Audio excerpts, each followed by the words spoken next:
Qashqadaryo viloyatidagi Tolimarjon issiqlik elektr stansiyasida umumiy quvvati 1065 megawatt bo'lgan ikkita bug' gaz qurilmasi bunyod etilmoqda.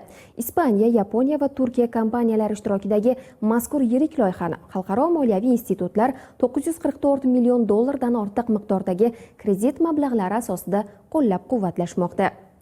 Eng ilg'or zamonaviy texnologiyalar asosida olib borilayotgan qurilish ishlari ommaviy axborot vositalari vakillari uchun tashkil etilgan press tur davomida namoyish etildi.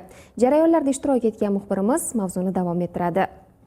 Tolimarjon issiqlik elektr stansiyasida xorijlik davlatlar Ispaniya, Yaponiya va Turkiya bilan hamkorlikda umumiy qiymati 1065 megawatt bo'lgan zamonaviy bug' gaz qurilmalarining 3 va 4 bloklari qurilishi davom etmoqda. Qurilish jarayonlari ommaviy axborot vositalari vakillari, jurnalistlar va blogerlar uchun tashkil etilgan press tur orqali tanishtirildi.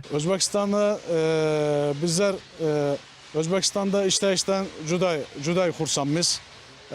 Bizlar O'zbekiston bilan tarixsel bağlarımız, birgaligimiz var. Şu yerde biz mehmanız diyemiz, lakin kendimizi öz yurdumuzda hissedemiz şu yerde.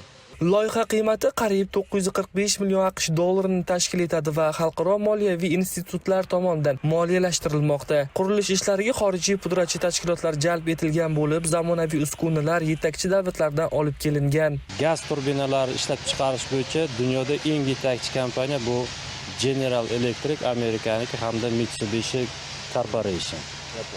Ana shu Yaponiyaning gaz turbinalari, generatorlari hamda bug' turbinalari bizga o'rnatilgan.